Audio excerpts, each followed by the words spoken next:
Bromna Raiksom Partini Presiden Dorson Kumar Ria Biskang election no naisoyebu yapri seye dongo keminaro jotoko naye naide muslim rongno kono bong borwa partiyo hasialma yebo ang meeting ke saklaye review edige chunga su koklo salaya mani bong mahiye sa jojoto alaye nailaye nerana প্রতিবাদী জন অধিকার সংগ্রাম সমাবেশে বিভিন্ন স্থান থেকে আগত এবং দূর দূরান্ত থেকে আগত সংগ্রামী বন্ধুগণের নিকট আমার আন্তরিক শুভেচ্ছা ও অভিনন্দন জানিয়ে সংক্ষিপ্ত আকারে বক্তব্য রাখতে চাই। মঞ্চে উপস্থিত মাননীয় সভাপতি এবং আজকের এই প্রতিবাদী সমাবেশে উপস্থিত সমস্ত সংগ্রামী মুসলমান ভাই ও অভিভাবকদের প্রতি আমি ব্রো রাইকসম ইউনাইটেড সংগঠন থেকে সংগ্রামী অভিনন্দন জানাচ্ছি। বন্ধুগণ, আমি রিয়াং সমাজের একজন যুবক।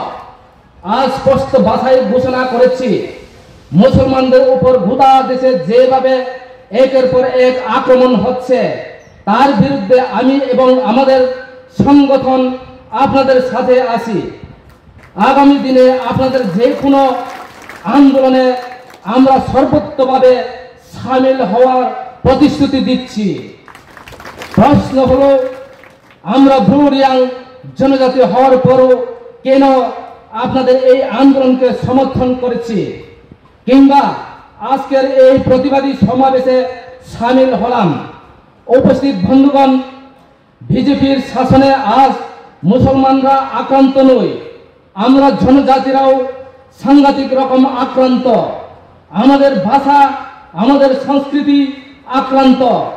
যে জমি বন জঙ্গলের উপর নির্ভর করে আমাদের জীবন জীবিকা, এই সরকার বন সংরক্ষণ আইন পরিবর্তন করে আমাদের জমি জঙ্গল ছিনিয়ে নিতে চাইছে। আজ ওয়াকফ আইন সংশোধন করে আপনাদের ভাগ ভাগার দান করা সম্পত্তি ওরা কেড়ে নিতে চাইছে। কিন্তু তারও আগে গত লোকসভা নির্বাচনে আগে বন সংরক্ষণ আইন পরিবর্তন করে আমাদের পরবর্তী বংশধরদের ভবিষ্যৎ অনিশ্চয়তার মধ্যে ফেলে দিয়েছে। আপনারা যারা বাঙালি, হিন্দু, মুসলিম দাঙ্গাবাদী আপনাদের বিভাজন করেছে। আবার আমরা যারা জনজাতি মূলত পাহাড়ে বসবাস, আমাদের মধ্যেও হিন্দু খ্রিস্টান ধর্মের নামে বিরোধ বাঁধানো ষড়যন্ত্র করেছে বিজেপি ও আরএসএস সরকার। অথচ ওরা বলে সবকা বিকাশ, সবকা সাথ, সবকা বিকাশ। তাই আমি প্রশ্ন করতে চাই, এটা কি তাদের সবকা সাথ সবকা বিকাশের লক্ষণ? আজও আমাদের রিয়াং জনজাতিরা একটা বড় ধরনের জুম চাষ না করলে আমাদের না খেয়ে মরতে হবে এবং না খেয়ে থাকতে হবে। আমাদের ছেলে মেয়েদের পড়াশোনা ভালো ব্যবস্থা নেই, যুবক যুবতীদের কাজ নেই, চাকরি নেই, কর্মসংস্থান নেই, চিকিৎসা ভালো ব্যবস্থা নেই। আমাদের মাতৃভাষা তবরু। দীর্ঘদিন ধরে আমরা দাবি করে আছি, আমাদের মাতৃভাষার স্বীকৃতি দাও, কিন্তু দিচ্ছে না। উল্টো অস্তিত্বকে মুছে ফেলার ষড়যন্ত্র চালাচ্ছে।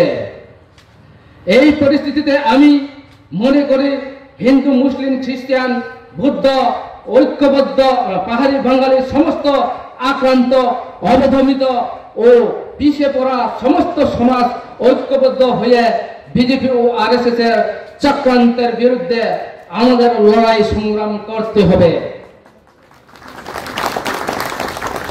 একে অপরের পাশে থেকে আমাদের অধিকার আদায় করতে হবে। সমস্ত কালা আইন বাতিলের দাবিতে বৃহত্তর আন্দোলন গড়ে তুলতে হবে। এইটুকু বলে আমার বক্তব্য এখানেই শেষ করেছি। সবাইকে ধন্যবাদ, নমস্কার।